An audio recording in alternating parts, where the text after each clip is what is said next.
بسم الله الرحمن الرحيم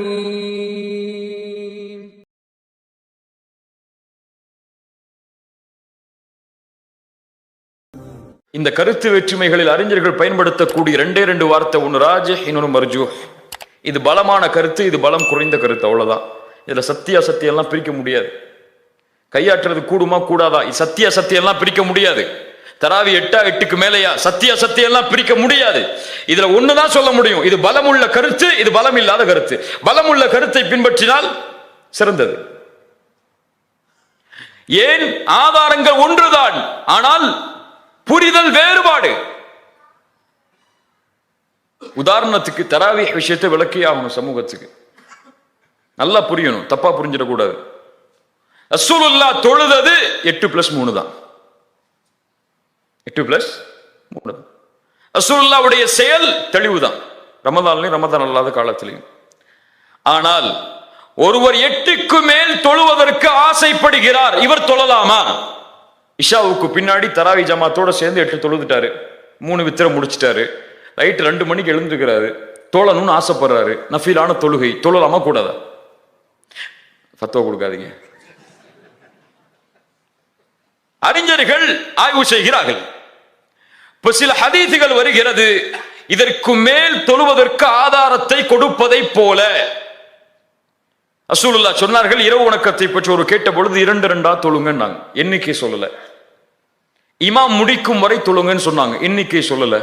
இப்படி எண்ணிக்கை குறிப்பிடப்படாத சில ஹதீசுகளை, நபித்தோழர்களுடைய சில செயல்பாடுகளை, நபி ரசூலுல்லாஹ் வாழும் பொழுது அதை செயலா பார்த்த சில நபித்தோழர்களுடைய புரிதலை முன்வைத்து சொல்லுவார்கள் சில அறிஞர்கள், 8க்கு மேல தொழுறது தப்பில்ல. இன்னும் சில அறிஞர்கள் சொல்லுவார்கள், இல்ல ரசூலுல்லாஹ்வுடைய செயல் உறுதியா இருக்கு, 8க்கு மேல தொழக்கூடாது.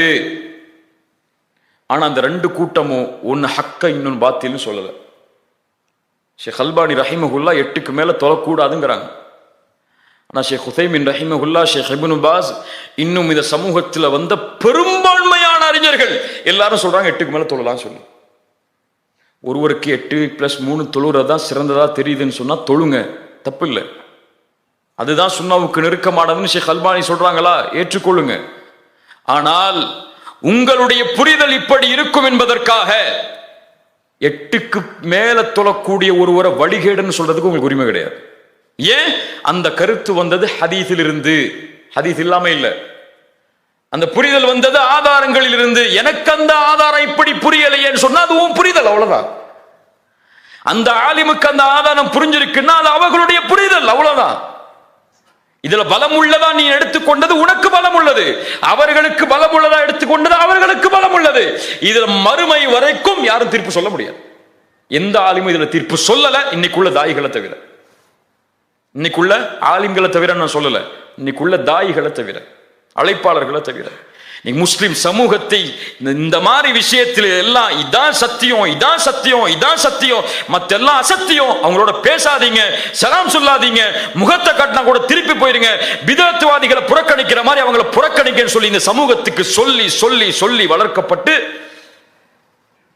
மாற்று மத சகோதரனுக்கு பள்ளியில் நுழைய அனுமதி உண்டு, 8 தொழக்கூடியவனுக்கு பள்ளியில் நுழைய அனுமதி கிடையாது. மேலையா மேலையா ரமதானுக்கு மட்டும் தொப்பி போடக்கூடியவருக்கு அனுமதி உண்டு, ரமதான்ல தொப்பி போடாம ஒரு பள்ளியில போய் தொழுது அனுமதி கிடையாது. போர்டு வச்சிருக்கீங்களா இல்லையா? வச்சிருக்கீங்களா இல்லையா? யாரோ எந்த வழிமுறை இது? இப்போ கற்றுக் கொடுக்கப்பட்ட கல்வி மறைக்கப்பட்டு இருக்கிறது. இது வேண்டுமென்று மறைக்கப்பட்டதா, அது தன்னுடைய கருத்தை நிலைநாட்டுவதற்காக மறைக்கப்பட்டதா அல்லாஹ் அறிந்தவன். ஆனா இந்த ஒரு செய்தியை மக்கள் மத்தியில போய் சேர்க்கல. அடுத்த தலைமுறைக்கு இந்த தலைமுறை இப்படி பிரிஞ்சிட்டு நிக்குதோ அப்படிதான் அடுத்த தலைமுறை பிரிஞ்சிட்டு நிற்கும். இது பிரியப்பட வேண்டிய விஷயம் அல்ல. ஒன்று சேர்வதற்கு 1000 காரணங்கள் உண்டு, இதுவெல்லாம் பிரியறதுக்கு காரணம் இல்லை. உங்கள் வழியில சரின்னு தெரியுதா, அந்த இல்ம அவருக்கு சொல்லுங்க, தப்பு இல்ல, அழைக்காதீங்கன்னு சொல்லல. ஆனா அது சத்தியம், இது அசத்தியம் முடிவு செய்யறதுக்கு இது இல்ல விஷயம். இது ஹக்கு பாத்தில பிரிக்கிற விஷயம் இல்ல, இது புரிதல்களை பிரிக்கக்கூடிய விஷயம். நீங்க சொல்லக்கூடிய 8க்கு மேல தொழக்கூடாதுங்கிற கருத்து, இப்ப என்ன கேட்பீங்க, ஏன் கருத்து என்னன்னு கேட்பீங்க. பல பேர் நினைப்பீங்க இவர் எப்படி தொழுவாருன்னு சொல்லி. அது இல்லைங்க முக்கியம். அப்படி 8க்கு மேல தொழலாங்கிற கருத்துல பெரும்பான்மையான உலமாக்கள் உண்டு. அப்ப நீங்க அதுல உள்ளவர்கள் எல்லாம் வழிகேடு என்றால் இவர்கள் எல்லாம் யார் சொல்லக்கூடாது. கண்ணியத்தை பேணணும், இந்த மாதிரி விஷயங்கள்ல மதிப்பை பேணணும். அது உலமாக்கள் மத்தியில பின்னாடி நான் சொல்லுவேன், அது உங்களுக்கு புரியும் இன்ஷா அல்லாஹ். இப்படிதான் எல்லா விஷயத்திலையும் சஹாபாக்கள் காலம் முதற்கொண்டு உலக பிறையா ஊர் பிறையா கருத்து வேறுபாடு இருந்துச்சு. இன்னைக்கு இல்ல, இன்னைக்கு ஆரம்பிச்ச விளக்கம் இல்ல. தமிழ்நாட்டுக்கு புதுசு, 10 வருஷம் முன்னாடி வந்தது. நாங்க எல்லாம் ஒரு பெருநாள் தானே தொழுதுட்டு இருந்தோம் 10 வருஷம் முன்னாடி. இப்பதானே 4 பெருநாள் தொழுறோம் சொல்லி நம்ம இப்ப சொல்றோம். ஆனா 10 வருஷத்துக்கு முன்னாடி அரபு உலகத்துல சாதாரணம். அவ்வளவு உலமாக்கள் இதை பிரிஞ்சிருந்தாங்க, சஹாபாக்கள் பிரிஞ்சிருந்தாங்க இந்த கருத்துல. இது சத்தியம் வழிகேடுன்னு பிரிக்கல, இதனால சமூகம் பிளந்து கிடக்குன்னு சொல்லல. அது ஒரு புரிதலா பார்த்தாங்க. ஆதாரங்களை புரிந்து கொள்றது, 2 பேருக்கு ஒரே அதிகத்தான ஆதாரம். பிறையை பார்த்து நோம்புவீங்க, எந்த பிறையை பார்க்கிறது? புரிதல வரக்கூடிய வேறுபாடு இது வரத்தான் செய்யும்.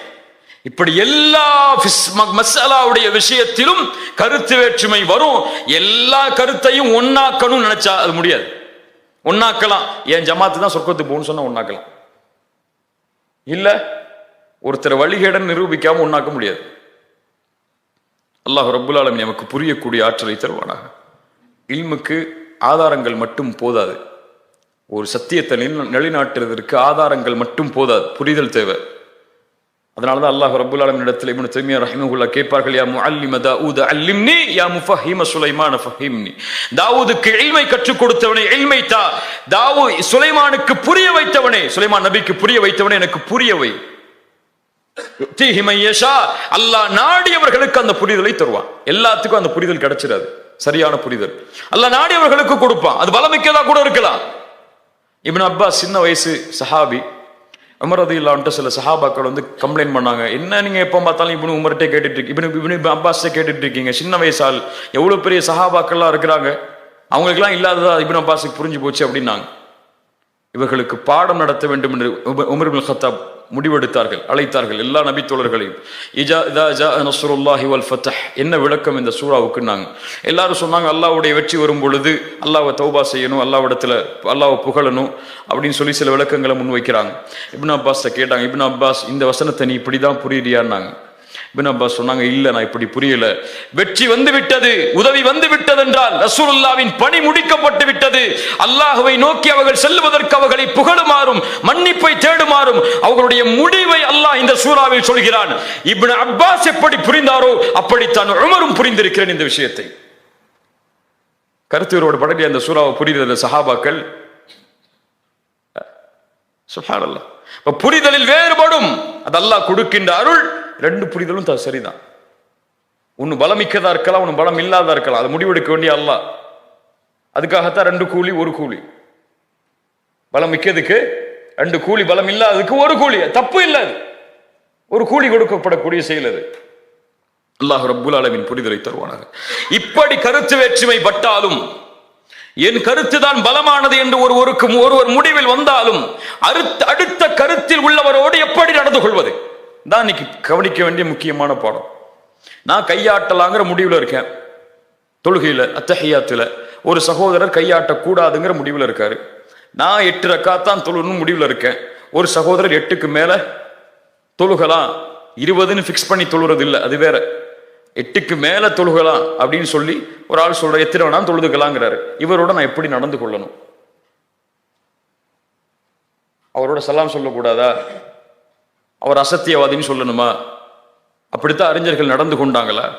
உண்மையில் இந்த மாதிரி மசாலாக்கள் எல்லாம் மார்க்கம் சொல்லக்கூடிய கருத்து வேற்றுமைகளில் நடந்து கொள்ளக்கூடிய ஒழுக்கத்தின் அடிப்படையில் இருந்தால் கருத்து வேற்றுமை வராது. வரும், ஆனா ஒழுக்கம் அதில் கடைபிடிக்கப்படும். ஆனா இன்னைக்கு எந்த அதபையும் கடைபிடிக்காம, எந்த ஒழுக்கத்தையும் கடைபிடிக்காம, என் மனசு என்ன சொல்றதோ அதான், உன் மனசு அதை சொன்னா அது தப்பு, அவ்வளவுதான். ஏன் ஷேக் சொல்லிட்டாரு அவ்வளவுதான், உன் ஷேக் எல்லாம் ஒண்ணும் கிடையாது. நம்மள்ட்ட இருக்கக்கூடிய பெரும்பான்மையுடைய நிலைப்பாடு. அல்லாஹு அக்பர். ஒரு செய்தியை சொல்ற, மிக முக்கியமான செய்தி. மினாவில் எத்தனை ரக்காத் தொழணும்? ஹஜ்ஜுக்கு போறவங்க 2 தொழணும். 2 தானே தொழணும். உஸ்மான் இப்னு அஃபான் அவருடைய ஆட்சி காலத்தில் மினாவில் 4 ரக்காத் தொழுதாங்க லுஹர் அஸர் இஷாவ. இப்னு மஸ்ஊத் வர்றாங்க, உஸ்மான் ரசூலுல்லாஹ் 2 தான் தொழுதாங்க, அபூபக்கர் 2 தான் தொழுதாங்க, உமர் 2 தான் தொழுதாங்க, நீங்களும் முதற்பட்ட ஆட்சி காலத்தில் 2 தான் தொழுதீங்க, ஆனா இப்போ ஏன் 4 தொழுறீங்க? உஸ்மான் ரலியல்லாஹு அன்ஹு சில ஆதாரங்களை முன்வைக்கிறாங்க. அவங்களுடைய புரிதல் கொஞ்சம் வித்தியாசமா இருந்துச்சு அந்த விஷயத்துல. அவர் மக்காவாதியாக தன்னை கருதினார் திருமணம் முடித்ததால். பயணத்தில் இருப்பவர் தான் பயணத்துடைய சட்டத்தை கடைபிடிக்கணும், பயணத்தில் ஒரு இடத்துல தங்கிட்டாங்கன்னா அங்க இருக்கக்கூடிய முக்கியங்களுடைய சட்டம் தான், இப்படி சில மசாலாக்களா விளக்கம் சொன்னாங்க. தொழுகைக்கு அடுத்த அசருடைய வக்து வந்துருச்சு, அடுத்த வக்து வந்துருச்சு. யார் முரண்பட்டா? இப்னு மஸ்ஊத். தொழுகை ரசூலுல்லாஹ் தொழுகை 2 சொன்னவங்க. உஸ்மான் மறுபடி தொழ வைக்கிறார் 4. பின்னாடி நின்று தொழுறாங்க. பின்னாடி நின்று அந்த கருத்தில் முரண்பட்ட இப்னு மஸ்ஊத் தொழுதார்கள். தொழுது முடிச்சோட சில சஹாபாக்கள் கேட்டாங்க, நீங்க தானே போய் அவங்கள்ட்ட சொன்னீங்க 2 தொழணும்னு சொல்லி, நீங்க 4 தொழுதா? இப்னு மஸ்ஊத் சொன்னாங்க, அல் ஹிலாஃபு ஷர்ருன், இந்த இடத்தில் நான் பிளவுபடுவது தீமை, சமூகத்தை பிளந்துவிடும். இதுல உஸ்மானுடைய கருத்தை மதிக்கிறேன் போயிட்டாங்க. பின்னால சரி செய்யப்பட்டுச்சு 2. அது வேற. ஆனால் தப்பா புரிஞ்சு கூட உஸ்மான் தப்பு செஞ்சாங்கன்னு சொல்லி, அது அவங்களுடைய புரிதல், அவ்வளவுதான். பின்னாடி மாத்தி கொண்டாங்க, பின்னாடி தலைமுறை அதை மாத்திக்கிச்சு 2 சொல்லி மறுபடியும். ஆனால் அதற்காக ஒரு சமூகம் பிளக்கல. அதான் சொல்ல வரேன், நான் இவருக்கு பின்னாடி தொழுக மாட்டேன்னு சொல்லி போகல. இந்த ஒரு காரணத்தை காட்டி அந்த இமாம் கையசைக்க மாட்டேங்கிறாருன்னு சொல்லி அவர் பின்னாடி தொழ மாட்டேன்னு போகல, நம்ம போற மாதிரி. அந்த இமாம் தொப்பி போட மாட்டேங்கிறாருன்னு சொல்லி போகல, நம்ம போற மாதிரி. சஹாபாக்களில் இருந்த நடைமுறையை விட்டு யார் நடைமுறையை நாம் பின்பற்ற போகிறோம் மார்க்க விஷயத்துல? அல்லாஹ் ரப்புல் ஆலமீன் நம்மை சீர்படுத்துவாராக. இமாம் ஷாஃபிஈ ரஹிமஹுல்லாஹ் சொல்கிறார்கள், ரஅயி ஸவாபுன் யஹ்தமிலுல் ஹதா, என் கருத்து தான் சரி, ஆனால் அது தவறையும் சுமக்கலாம். பிறருடைய கருத்து தவறுதான், அது சரியையும் சுமக்கலாம்.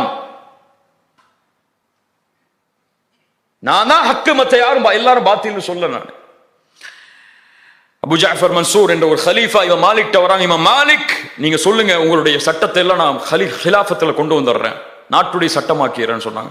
மாலிக் சொன்னாங்க, இல்லை, நபித்தோழர்கள் பல இடங்களில் பரவி விட்டார்கள், அவர்களுக்கு கிடைத்த ஹதீசுகளை கொண்டு அவர்களின் புரிதலில் தீர்ப்பு கொடுத்து விட்டார்கள், இதில் என் ஒருவரின் கருத்தை நீங்கள் முன்வைத்தால் மக்கள் குழம்பி விடுவார்கள், வேணாம். இன்னைக்கு நான் சொல்றதா ஹக்கு, மற்ற சொல்றதெல்லாம் பாத்தில். அல்லாஹ் ரப்புல் ஆலமீன் நம்மை சீர்படுத்துவானாக. இப்னு அப்பாஸ், ஸைத் இப்னு சாபித் ரலியல்லாஹு அன்ஹுமா 100க்கும் மேற்பட்ட மஸலாக்களில் இருவருக்கும் கருத்து வேற்றுமை உண்டு. ஒரு ஹதீஸை கேட்கறதுக்காக இப்னு அப்பாஸ் ஸைத் இப்னு சாபித்துடைய வீட்டு வாசல்ல மதிய நேரத்துல உறங்குறாங்க. பாலைவன சூட்டுல, அந்த கீழே பாலைவன மண்ணுல வந்த உடனே ஹதீஸை கேட்டுக்கொள்றாங்க.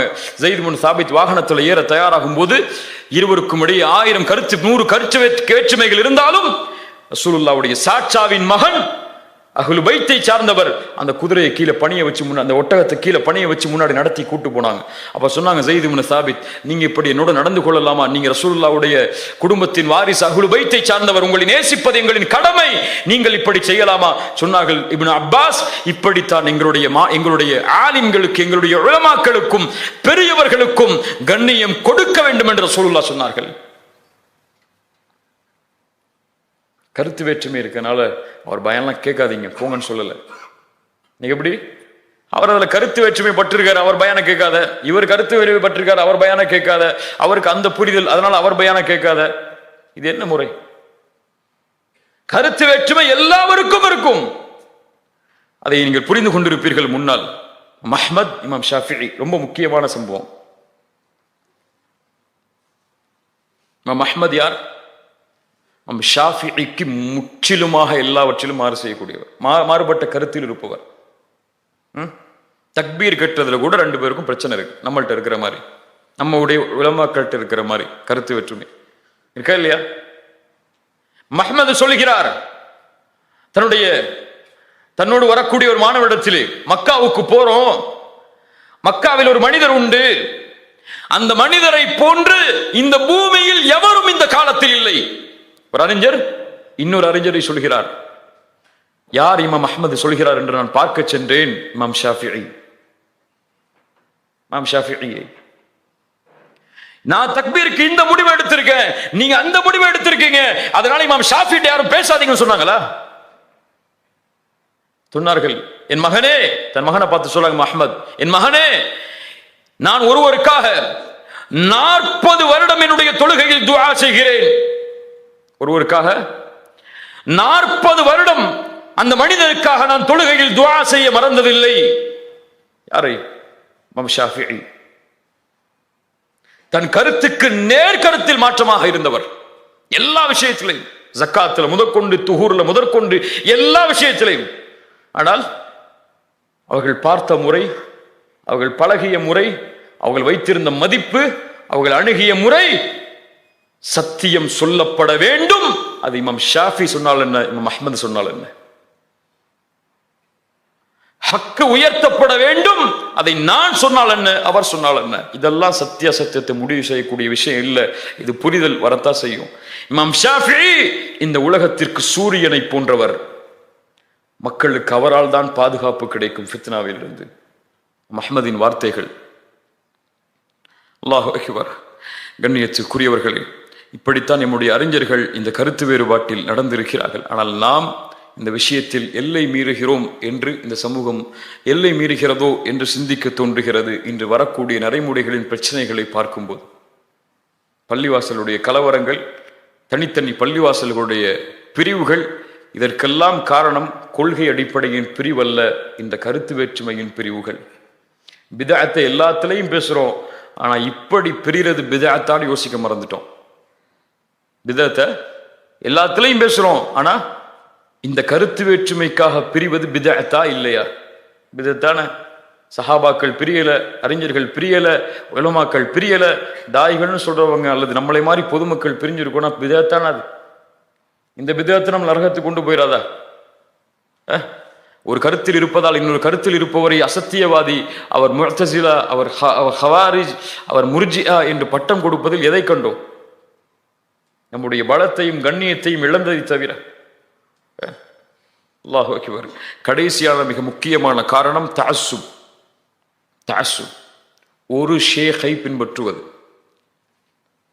ஒரு ஷேഖை பின்பற்றுவது. இப்னு தைமியா ரஹிமஹுல்லாஹ் சொன்னார்கள், எனக்கு எந்த இமாமும் தேவையில்லை, ஒரு இமாம் போதும் என்று யார் ஒருவன் முடிவெடுத்து அவரை பின்பற்றுகிறாரோ, அவர் எப்படி ராஃபிதாக்கள் எல்லா ஹலீஃபாக்களையும் புறக்கணித்து அலி மட்டும் போதும் என்று சொன்னார்களோ, எப்படி ஹாரிஜியாக்கள் உஸ்மானையும் அலியையும் காஃபிர் என்று மற்ற சஹாபாக்களை ஏற்றுக்கொண்டார்களோ, இப்படிப்பட்டவர்கள் தான். ஏன்? கருத்து வேற்றுமைகள் எது பலமோ, யார் கருத்து சரியோ அந்த கருத்தை பின்பற்றுபவர்களை பின்தொடர்ந்து செல்ல வேண்டுமே தவிர, அவர் சொல்லிட்டா அவருக்கு மேல பேச்சே கிடையாதுன்னு சொல்லலாம் முடியாது நம்மளால. அவர் சொல்லிட்டா அவருக்கு மேல பேச்சே கிடையாது. இன்னைக்கு நம்ம சமூகத்தில் ஒரு புதிய கலாச்சாரம் வளர்ந்து வருகிறது. தவிர்க்கப்பட வேண்டிய முக்கியமான கலாச்சாரம் ஒருவரை உயர்த்துவது, மற்றவர்களை தாழ்த்துவது, அல்லது ஒருவருடைய உரையை அதிகமாக கேட்பது, இன்னொருடைய உரையை கருத்து வேற்றுமைக்காக விடுவது. அக்கீதால பிரச்சனைக்காக இல்லை, அல்லது மார்க்கத்தில் அடிப்படையாக வரக்கூடிய விஷயங்களை பிரிஞ்சு போறாருங்கிறதுக்காக இல்லை, கருத்து வேற்றுமைக்காக. என் கருத்தில் அவர் இருக்கிறார், அவரை நான் உயர்த்துவேன், என் கருத்துல இல்லை, அவரை நான் தாழ்த்துவேன் சொல்லி ஆலிம்கள் மத்தியிலே பிரிச்சுட்டு உட்கார்ந்துருக்கோம். தஅஸ்ஸுப், கண்மூடித்தனமாக ஒருவரை பின்பற்றுவது, எந்த மார்க்க கல்வியும் இல்லாமல். அல்லாஹ் ரப்புல் ஆலமீன் இப்படிப்பட்ட கொள்கையிலிருந்து எம்மை பாதுகாப்பானாக. ஷேக் இப்னு கய்யிம் ரஹிமஹுல்லாஹ் சொன்னார்கள், என்னிடத்திலே என் ஷேக் யார் என்று கேட்டால் நான் சொல்லுவேன் ஷேഖி ரசூலுல்லாஹ். என் மன்ஹஜ் எதுவென்று கேட்டால் நான் சொல்லுவேன் அல் குர்ஆன் வ சுன்னஹ். என் ஜமாஅத் எதுவென்று கேட்டால் நான் சொல்லுவேன் முஸ்லிம்கள் சார்ந்திருக்கக்கூடிய ஜமாஅத் என்று. முஸ்லிம்கள் சார்ந்திருக்கக்கூடிய ஜமாஅத் என்று. அல்லாஹ் ரப்புல் ஆலமீன் நம்மை சீர்படுத்துவானாக. அமீருல் முஃமினீன் அலி இப்னு அபி தாலிப் அவர்கள் சொன்னார்கள், ஒரு மனிதனை கொண்டு சத்தியம் அறியப்படக்கூடாது. நல்லா புரிஞ்சுக்குங்க, ஒரு மனிதனை கொண்டு சத்தியம் அறியப்படக்கூடாது. இவர் சொன்னா சத்தியம்னு நினைக்க கூடாது. அவர் சொல்லக்கூடிய இல்மை கொண்டுதான் சத்தியம் முடிவெடுக்கப்பட வேண்டும். அவர் சொல்லக்கூடிய இல்மை கொண்டுதான் சத்தியம் முடிவெடுக்கப்பட வேண்டுமே தவிர இவர் சொல்லிட்டா சத்தியம் நினைச்சிடக்கூடாது. அவர் மதினால படிச்சுட்டு வந்திருக்காரு, அவர் மக்கால படிச்சுட்டு வந்திருக்காரு, அவர் சொன்னா சத்தியம். அவர் அந்த ஷேக்கிட்ட இஜாசா வாங்கி வச்சிருக்காரு. இன்னைக்கு பல பேர் கேட்கறாங்க, இஜாசா இருக்கா உங்களுக்குங்கிறாங்க, அனுமதி இருக்கா, லெட்டர் பேட் இருக்கானுங்க. லெட்டர் பேட் வச்சிருந்தா சத்தியமா? இல்ல. இது சத்தியத்தை முடிவு செய்யாது. ஒரு வழி கொடுக்கலாம் உங்களுக்கு சத்தியத்தை தேடுவதற்கான முடிவு அவர் சொல்லக்கூடிய அப்படியே இல்லையா? இல்மை கொண்டுதான் ஒரு மனிதன் முடிவு செய்யப்பட வேண்டுமே தவிர கண்மூடித்தனமா அவரை முடிவு செஞ்சிடக்கூடாது. அவர் சொல்லிட்டாலே சத்தியம்தான் அப்படின்னு சொல்லி முடிவு பண்ணிடக்கூடாது. இல்மை தேட வேண்டும், அறிய வேண்டும். அல்லாஹ் ரப்புல் ஆலமீன் நமக்கு தெளிவை தருவானாக. அப்படியே கருத்து வேற்றுமை பட்டாலும், நம் கருத்தில் மாற்றமாக இருந்தாலும், அவரை அழைக்கக்கூடிய முறையும் அதற்காக நாம் பயன்படுத்தக்கூடிய வார்த்தைகளும் கண்ணியமா இருக்கணும். இன்னைக்கு கபூர் வணக்கத்துல ஈடுபட்டு கொண்டிருக்கக்கூடிய மக்களை பெரும்பான்மையா நம்முடைய குர்ஆன் சுன்னாவுடைய பாதையில கொண்டு வர முடியாததுக்கு காரணம் இதுதான். பித்அத்துகளை செய்யக்கூடிய ஆதாரங்களே இல்லாம கருத்து வேறுபாடு பட்டு போன மக்களை ஆதாரங்களை காட்டி சரியான வழிக்கு கொண்டு வர முடியாததுக்கு காரணம் இதுதான் நம்முடைய அணுகுமுறை. உடனே ஒரு செயலை செஞ்சிட்டாரா, அவருக்கு தெரிஞ்சு செய்யறாரா, தெரியாம செய்யறாரா, அவருக்கு இல்மு இருக்கா இல்லையா, எந்த நிலைப்பாட்டுல செய்யறாரு, எதை பத்தியும் கேட்காம அங்க ஒரு ஆள் சொன்னாருங்க அவர் செய்யறாருன்னு சொல்லி அப்படியே அப்படி செஞ்சா அவர் பித்அத் செய்யறாரு, அவர் நாளைக்கே நரகத்துக்கு போயிறாரு மூத்தாடா அப்படின்னு சொல்லக்கூடாது. தப்பு. அந்த சட்டம் சொன்ன மாதிரி தான். ஒரு ஆள் உங்கள்கிட்ட அவர் பித்அத்வாதியா, அவர் ஹவாரிஜ் கொள்கையில இருக்காரா, முஅ்தஸிலாவா இருக்காரா, இந்த அக்கீதால விலகி இருக்காரா கேட்டா ஃபத்வா என்ன? போய் வழிகாட்டு. ஃபிர்அவுன், அடிக்கடி நான் சொல்லுவேன், ஃபிர்அவுன் தன்னை ரப் என்று சொன்னான். ஆனா ரப்புக்குமுல் அலா, நான் தான் ரப்பு, என்னை விட ரப்பு இல்ல. தன்னை ரப்பாக ஏற்ற, ரப்பை அல்லாஹ்வாக ஏற்ற ஒரே காரணத்திற்காக மனைவியை கொலை செய்தான். தன் பெண்ணுக்கு வேலையாக இருந்த மாஷிதா இப்னத்தி ஃபிர்அவுன் கொலை செய்தான். பனி இஸ்ரவேலர்களுடைய ஆண் குழந்தைகள் எல்லாவற்றையும் மறுத்தான். இவ்வளவு கொடுங்கோலன். இத்ஹபா இலா ஃபிர்அவுன் இன்னஹு தகா. அல்லாஹ் சொல்றான் பாருங்க குர்ஆன்ல, ஃபிர்அவுனிடத்தில் செல்லுங்கள், அவன் வரம்பு மீறுகிறான். ஃபகூலா லஹு கௌலல் லய்யினா லஅல்லஹு யததக்கரு அவ் யக்ஷா. அவனிடத்தில் நீங்கள் மென்மையோடு பேசுங்கள் மூசா, ஹாரூன், அவன் ஒருவேளை நினைவு பெறலாம், ஒருவேளை அல்லாஹ்வை பயப்படலாம். எப்படி? ஆனா ரப்புக்குமுல் அலா, நான் உயர்வான இறைவன் என்று சொல்லக்கூடிய ஃபிர்அவுனிடத்தில் எப்படி பேசணும்? மூசா, ஹாரூன், ஏதோ மூசா நபி சமூகத்தில் அப்படி பேசலாங்க, இந்த சமூகத்தில் அப்படிலாம் பேசக்கூடாதுலாம் கிடையாது. நபிமார்கள் வரலாற்றை படிக்கிறதுக்கு இல்ல, படிப்பினை பெறதுக்கு. எப்படி பேசணும்? மென்மையா பேசுங்க மூசா, மென்மையா பேசுங்க ஹாரூன். கத்தாதா எழுதினார்கள் இந்த வசனத்திற்கு கீழே, ஆனா ரப்புக்குமுல் அலா என்று சொல்லக்கூடிய ஃபிர்அவுனிடத்திலேயே மென்மையாக பேசுமாறு அல்லாஹ் கட்டளையிட்டால், ஒரு சின்ன விஷயத்தில் கருத்து வேறுபாடு படுகிறான் அல்லது ஒரு கொள்கையில் மாறுபட்டிருக்கிறான் என்பதற்காக சுப்ஹான ரப்பிக்கல் அலா என்று சுஜூதில் சொல்லக்கூடிய முஸ்லிம் இடத்தில் எப்படி பேசணும்? எப்படி பேசணும்?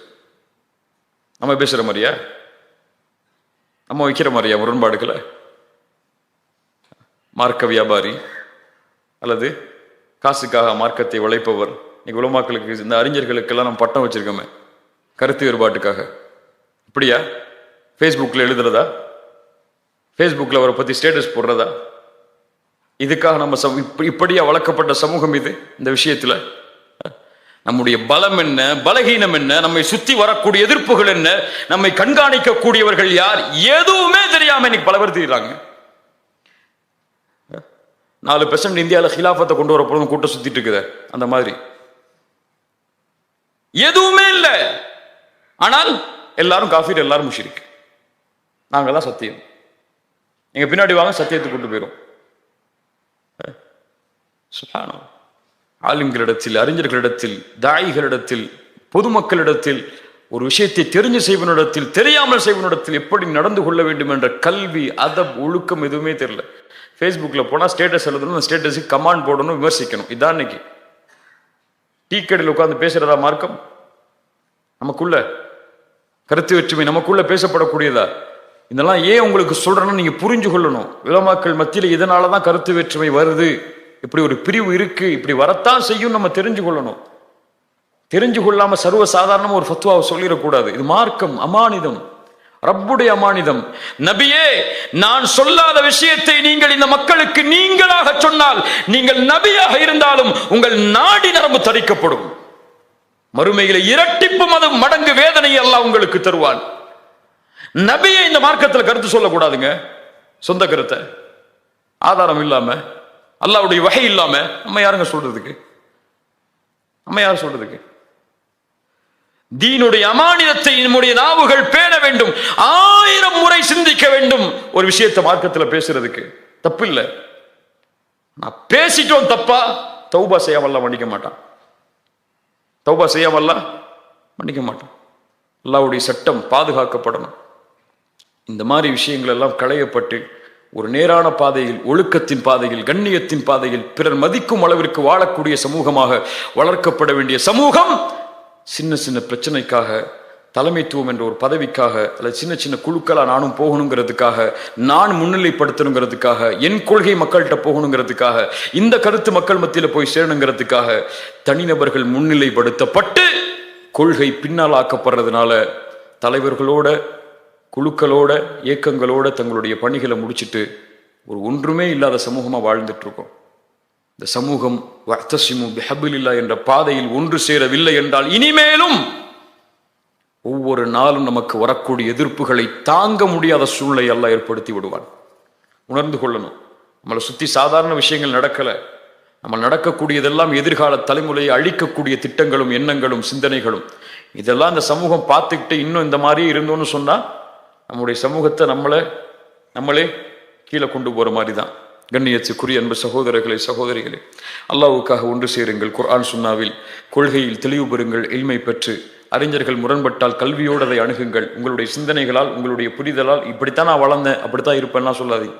இல்மை தேடி போங்க, இல்மை தேடுங்க. கண்ணியமான முறையில் இந்த சமூகம் ஒன்று சேருவதற்கு முயற்சி செய்யுங்க. மறுபடியும் சொல்றேன், சத்தியம் சொல்லப்பட வேண்டும். சத்தியம் யார் சொன்னாலும் பரவாயில்லை. அசத்தியம் அழிக்கப்பட வேண்டும். அதற்காக யார் முயற்சித்தாலும் பரவாயில்லை. சத்தியம் உயர்த்தப்படணும், அவ்வளவுதான். ஹக்கு உயர்த்தப்படணும். அதான் அபு உபைதா ரலியல்லாஹு அன்ஹு, ஹாலித் இப்னு வலீத் ரலியல்லாஹு அன்ஹு, அந்த வரலாற்றை படிச்சு பாருங்க, அறிஞர்கள்ட்ட கேட்டு. அபு உபைதா, அபூபக்கர் ரலியல்லாஹு அன்ஹு வந்தவுடன் ஹாலித் இப்னு வலீதை அபு உபைதாவை படைத்தளபதியாக நீக்கிவிட்டு ஹாலிதை வைக்கிறார்கள். உமர் இப்னு கத்தாப் ஹாலிதை நீக்கிவிட்டு வந்தவுடன் அபு உபைதாவை வைத்தார்கள். மாற்றி மாற்றி கடித பரிமாற்றம் வந்துகிட்டே இருக்கு. ஒரு போர் நடைபெற்றுக் கொண்டிருக்குது. அபு உபைதாவுக்கு கடிதம் வருது. ஹாலித் உடனடியாக இந்த படையிலிருந்து நீக்கப்பட்டு, அபு உபைதா நீங்க தலைமைத்துவத்துக்கு போயே ஆகணும். போர் முடிகிற வரைக்கும் அந்த கடிதத்தை அபு உபைதா திறந்து காட்டல யாருக்கும். ஒரு தலைமைத்துவம் தனக்கு கிடைச்சிருக்குன்னு யாருக்கும் திறந்து காட்டல. ஹாலித் மொழி சொன்னாங்க, தவறு செஞ்சிட்டீங்க அபு உபைதா, ஒரு ஹலீஃபாவின் கட்டளையை மீறி விட்டீர்கள். இல்லை ஹாலித் இப்னு வலீத், ஒரு குழப்பம் ஏற்பட்டு விடக்கூடாது. நீங்கள் வழி நடத்தினால் என்ன, நான் வழி நடத்தினால் என்ன? இந்த எண்ணம் வரணும் நமக்கு. எதிர்கால தலைமுறைக்கு வரணும். இந்த தலைமுறை விடுங்க, வழிகாட்டப்படணும். ஆனா எதிர்கால தலைமுறை இந்த சிந்தனையோடு வளரக்கூடாது. இப்னு ஆமிர் அழைக்கப்படுகிறார் எதிரி மன்னரை சந்திப்பதற்காக. எதிரி மன்னர் 2வது முறைக்கு பேச்சுவார்த்தை கூப்பிடுறாங்க. இப்னு ஆமிர் அனுப்புங்கன்னு சொல்லி போறாங்க. 3வது முறைக்கு பேச்சுவார்த்தை கூப்பிடுறாங்க. அமீர் பின் சொல்றாங்க, இப்னு ஆமிர் நீங்க போங்க மறுபடியும் சொல்லி. இப்னு ஆமிர் சொன்னாங்க, இல்லை நான் போக மாட்டேன், இந்த தடவை வேறொரு நபித்தோழரை அனுப்புங்கள், அந்த மன்னன் அறிந்து கொள்ளட்டும் எங்க எல்லாருடைய நோக்கமும் ஒண்ணுதான் சொல்லி அவர் போய் பேசட்டும். இப்படி பிறரை முன்னிறுத்தி தன்னை பின்னாலாக்கி போக வேண்டிய சமூகம், நான் மட்டும் முன்னாடி போறேன், எல்லாம் என் பின்னாடி வாங்க கூப்பிடுது. தப்பு. அல்லாஹ் ரப்புல் ஆலமீன் நம்மை சீர்படுத்துவானாக. அல்லாஹ் நமக்கு இதில் புரிதலை தருவானாக. தவறான புரிதலில் அல்லாஹ் இதிலிருந்து நம்ம நீக்குவானாக. ரொம்ப கஷ்டமான சப்ஜெக்ட் தான். நீங்க புரிஞ்சு கொள்றதுக்கு அர்த்தம் சொல்றேன். இது ஒரு முடிவல்ல, இதான் இதுக்கு மேல ஒண்ணுமே கிடையாதுன்னு இல்லை. ஒரு சின்ன ஒரு விஷயம் அது. ஃபிக்ஹுல் ஹிலாஃப்ல அந்த பாடத்துல ஒரு சின்ன விஷயம் தான் முன்னாடி சொல்லியிருக்கேன். இதுல ஏராளமான விஷயம் இருக்கு. இந்த ஃபிக்ஹை புரிந்து கொள்ளக்கூடிய முறையில அந்த சின்ன விஷயத்தை வச்சிருக்கக்கூடிய நாம் இப்ப எடுத்துட்டு போக வேண்டிய ஒரே ஒரு கல்வியா மட்டும் நான் சொல்றேன். அக்கீதால கருத்து வேற்றுமை வராது. அக்கீதால கருத்து வேற்றுமை வந்தால் சஹாபாக்கள் எந்த நிலைப்பாட்டில் இருந்தாங்கன்னு தெரிஞ்சு கொண்டா போதும். தர்கால போய் தவாஃப் செய்யலாமா அப்படின்னு ஒரு ஆள் வந்து கேட்டா, அபூபக்கர் தவாஃப் செய்யலங்க எந்த கபரையும், உமர் தவாஃப் செய்யலங்க எந்த கபரையும், உஸ்மான் தவாஃப் செய்யலங்க எந்த கபரையும், அலி தவாஃப் செய்யலங்க எந்த கபரையும், இப்ப நம்ம எப்படிங்க செய்ய முடியும்? தான் பதில். அப்துல் பாசித் சொன்னாரு, முஃப்தி உமர் ஷெரீப் சொன்னாரு, முபாரக் மதனி சொன்னாரு, இதெல்லாம் வேலை கிடையாது. அக்கீதால அக்கீதா இதுக்கெல்லாம் வேல்யூவே கிடையாது. சஹாபாக்கள் முன்னிறுத்தப்பட்டா வேல்யூ, அவ்வளவுதான். தர்கால போய் அவுலியாக்கள்கிட்ட துவா கேட்கலாமா? அபூபக்கர் கேட்கலங்க, உமர் கேட்கலங்க, உஸ்மான் கேட்கலங்க, அலி கேட்கலங்க, நம்ம எப்படிங்க கேட்க முடியும்? இதான் பதில். இப்படி ஒரு சமூகம் வழிகாட்டப்பட்டால் அக்கீதாவில் இந்த சமூகம் நேர்வழி பெறும். இந்த விஷயத்தை எப்படிங்க புரிஞ்சு கொண்டது? அல்லாஹ்வுடைய சிஃபத்தை அபூபக்கர் கேள்வி கேட்கலங்க, இந்த வசனம் சொல்லப்படும் போது புரிஞ்சு கொண்டாங்க அப்படியே இருக்கிற மாதிரி. உமர் கேள்வி கேட்கலங்க, புரிஞ்சு கொண்டாங்க அந்த மாதிரி. அப்படின்னு நம்மளும் புரிஞ்சு கொள்வாங்கன்னு சொன்னா சத்தியம் இல்ல. அது அல்லாஹ்வுடைய அருள், அல்லாஹ்வுடைய ரஹ்மத், அல்லாஹ் உதவி செய்யறதெல்லாம் அது அல்லாஹ்வுடைய கரம்ங்கிறதெல்லாம் வேற வேற. இப்படிலாம் பேசிட்டு இருந்தா நடக்காது. ரெண்டாவது, கருத்து வேற்றுமை வரும் மார்க்க விஷயத்தில். இப்படி வந்தால் இல்மோட வந்திருந்தா அது கண்ணியமா பார்க்கப்படணும். இதே சொல்லிடுறேன். இல்மு இல்ல, ஆதாரம் இல்ல, அது தெளிவா புரிஞ்சு கொள்ள வேண்டிய சட்டம், அது மூடலா இல்ல, அதுல எந்த இல்மும் அவருக்கு கொடுக்கப்படலை, அவர் ஒன்று சொல்றாருன்னு சொன்னா ஏற்றுக்கொள்ள வேண்டிய அவசியம் இல்லை. அது அவர் கருத்துன்னு சொல்ல முடியாது. அது ஒரு வழிகேடு தான். அதுவும் ஆதாரம் இல்லாம ஒரு ஃபத்வா சொல்றாருன்னா அதுவும் வழிகேடு தான். ஆதாரத்தோட பிரிறாங்கன்னா தான் பேசிட்டு இருக்கோம். நம்ம ஆதாரத்தோட அதை புரிஞ்சு கொள்றதுல பிரிறாங்கன்னா தான் பேசிட்டு இருக்கோம். ஆதாரமே இல்ல ஒரு ஆள் சொல்றாரு ஃபத்வான்னு சொன்னா அது பிதஅத் தான், அதுல மாற்றுக்கிறது இல்லை. ஆதாரம் இருக்கு, அதுல புரிதல்ல வேறுபாடு இருக்குன்னா தான் சொன்னா அந்த ரெண்டுல எது சரி தப்புன்னு சொல்ல முடியாது. அது ஏற்றுக்கொள்வது பலம் மிக்கது, பலம் குறைந்ததுன்னு சொல்லலாம். ஹக்கு பாத்தின்னு சொல்ல முடியாது. ஆனால் ஆதாரமே இல்ல ஒருத்தட்ட அவர் சொல்றாருன்னு சொன்ன ஒரு விஷயத்த இதை செய்வோம்னு சொல்லி அது பாத்தில்னு சொல்லுவோம். ஏன்? ரசூலுல்லாஹ் வழிகாட்டல. அது எந்த சஹாபி அதுல கருத்து வேறுபாடு படலை. அது தெளிவா புரிஞ்சு கொண்டாங்க எல்லாருமே தப்புன்னு சொல்லி. மூணாவது, சகோதரத்துவம். இது நம்ம நிலைமை நமக்கே தெரியும். நம்ம எப்படி இருக்கோம், யாரோட உறவு வச்சுக்கிறோம், யாரோட உறவை துண்டிக்கிறோம், யார் வந்தால் நம்ம முகம் கொடுத்து பேசுகிறோம், யார் வந்தால் முகம் கொடுத்து பேச மாட்டேங்கிறோம். ஒரு ஆள் கொள்கையில் முரண்பட்டு அவரோட எப்படி நடந்து கொள்கிறோம், கருத்து வேறுபாட்டில் முரண்பட்டு அவரோட எப்படி நடந்து கொள்கிறோம், எதுக்காகவெல்லாம் நம்ம ஊரில் பள்ளிவாசலை பிரித்து வச்சுருக்கோம், எதுக்காகவெல்லாம் தனித்தனி ஜமாத்து வச்சுருக்கோம்னு சொல்லி நான் சொல்லி தான் உங்களுக்கு தெரியணும்னு அவசியம் இல்லை. அது உங்களுக்கே தெரியும். அது உங்களுக்கு சரியான பாதையாக இருந்தால் பின்தொடருங்க, தவறான பாதையாக இருந்தால் அந்த தலைவர்களையும் அவர்களையும் நேர்வழியின் பக்கம், ஒற்றுமையின் பக்கம் அழைங்க. அவ்வளோதான். முஸ்லிம் சமூகம் இந்த இல்மை தெரிந்து கொள்ளணுங்கிறதா இந்த இல்முடைய நோக்கம். அல்லாஹ் ரப்புல் ஆலமீன் நமக்கு புரிதலை தரணும். அல்லாஹ் இதில் பிழைகள் இருந்தால் அதை மன்னிக்கணும். ஜஸாக்குமுல்லாஹு ஹைரன். இந்த சிறிய அழைப்பை ஏற்றி இவ்வளவு தூரம் வந்ததற்கு அல்லாஹ் உங்களுக்கும் உங்களுடைய குடும்பத்தார்களுக்கும் நிறைவான வாழ்வை இந்த உலகத்திலும் மறுமையிலும் தருவானாக. அல்லாஹ் இங்கே எப்படி அவை ஒன்று கூட்டினானோ அது போன்று அல்லாஹ் இமை ஜன்னத்துல் ஃபிர்தௌஸிலும், அதிலும் குறிப்பாக முஹம்மது ரசூலுல்லாஹ் ஸல்லல்லாஹு அலைஹி வஸல்லம் அவர்களோடும் அவர்களுடைய தோழர்களோடும் அல்லாஹ் இமை ஒன்று கூட்டுவானாக. பாரக்கல்லாஹு ஃபீக்கும். அஸ்ஸலாமு அலைக்கும் வரஹ்மத்துல்லாஹி வபரகாத்துஹு.